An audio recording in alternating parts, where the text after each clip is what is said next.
गैरसैंण में सरकारी अस्पतालों की व्यवस्था को लेकर एनएसयूआई ने धरना एवं प्रदर्शन करा, जिसमें विभिन्न मुद्दों को रखा गया, जिसमें विशेषकर विशेषज्ञ डॉक्टरों में मुख्यतः सर्जन, स्त्री रोग विशेषज्ञ, एनेस्थीसिया और बाल रोग विशेषज्ञ की नियुक्ति तत्काल की जाए। उप जिला अस्पताल में ऑपरेशन थिएटर की व्यवस्था तत्काल बनाई जाए। किसी भी मरीज को यदि जिला अस्पताल से अन्यत्र हायर सेंटर रेफर किया जाता है, विशेषकर गर्भवती महिला के मामले में मरीज के साथ एक विशेषज्ञ डॉक्टर अवश्य मौजूद रहे।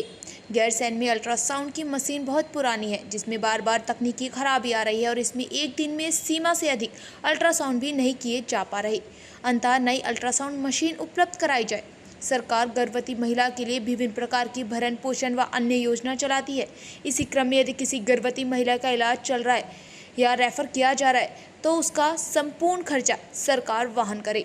गैरसैंण अस्पताल में मौजूद 108 एम्बुलेंस सुविधा बहुत ही खराब स्थिति में है, उसको तत्काल बदला जाए और नई एम्बुलेंस उपलब्ध कराई जाए। कर देते हैं या इस पे उचित कार्रवाई होती है तो हम यहाँ से उठेंगे, वरना हम लोग बैठे हैं। तो मैं आप लोग को मांगे सुना रहा हूँ। इसमें सबसे पहला जो महत्वपूर्ण है कि जो बहन गर्भवती महिला सुशीला देवी जी की मृत्यु यहाँ पर हुई है, उसकी मजिस्ट्रेट जांच के आदेश हमारे यहाँ पर बैठते हुए जारी किए जाएं। पहली मांग यह है। हमारी दूसरी मांग है जो उपजिला अस्पताल का ढिंढोरा सरकार पीट रही है गैरसैंण के, उसको लेकर है कि बिना विशेषज्ञ डॉक्टरों की नियुक्ति के उपजिला अस्पताल गैरसैंण का उद्घाटन नहीं किया जाएगा। भले ही उसमें मरीजों का कार्य, उनका जो कार्य चलना है वो प्रारंभ किया जाएगा, लेकिन कोई भी उसका रिबन काटने तब तक नहीं आएगा जब तक विशेषज्ञ डॉक्टर गैरसैंण को नहीं मिल जाते। विशेषज्ञ डॉक्टरों में की नियुक्ति में हमारी जो प्राथमिकता है वो है एक सर्जन की, एक स्त्री रोग विशेषज्ञ, बाल रोग विशेषज्ञ, एक फिजिशियन और ऑपरेशन के लिए एनेस्थीसिया की जरूरत होती है एक वो। इसके अलावा उपजिला अस्पताल के ही संबंध में तीसरी मांग हमारी है कि ओटी जो ऑपरेशन थिएटर की यहाँ पर कमी है, उसकी व्यवस्था उपजिला अस्पताल के प्रारंभ होने के साथ ही प्रारंभ की जाए ताकि सर्जन यहाँ पर ऑपरेशन कर सके। इसके बाद हमारी जो तीसरी मांग है वो है यदि किसी भी मरीज को उपजिला अस्पताल से अन्यत्र हायर सेंटर रेफर किया जाता है, विशेषकर गर्भवती महिला के मामले में, तो मरीज के साथ एम्बुलेंस में एक विशेषज्ञ डॉक्टर अवश्य मौजूद रहना चाहिए। ये हमारी तीसरी मांग है। इसके अलावा चौथी मांग है हमारी, गैरसैंण में जो अल्ट्रासाउंड मशीन है वो बहुत पुरानी है, उसमें बार बार तकनीकी खराबी आ रही है, जिसके कारण इसमें एक दिन में सीमा से अधिक अल्ट्रासाउंड नहीं किए जा पा रहे हैं। तो हम ये मांग कर रहे हैं कि नई अल्ट्रासाउंड मशीन गैरसैंण में उपलब्ध कराई जाए ताकि सभी का अल्ट्रासाउंड किया जा सके।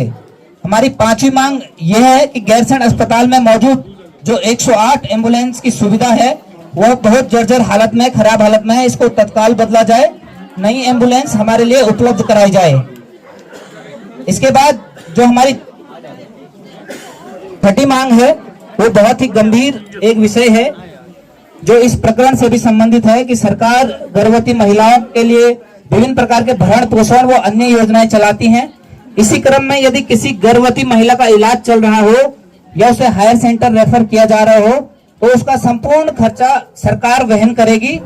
यदि इस दौरान कोई अप्रिय घटना होती है या गर्भवती महिला की मृत्यु होती है तो सरकार उसका मुआवजा राशि भी तय करेगी और अपनी जवाबदेही तय करेगी।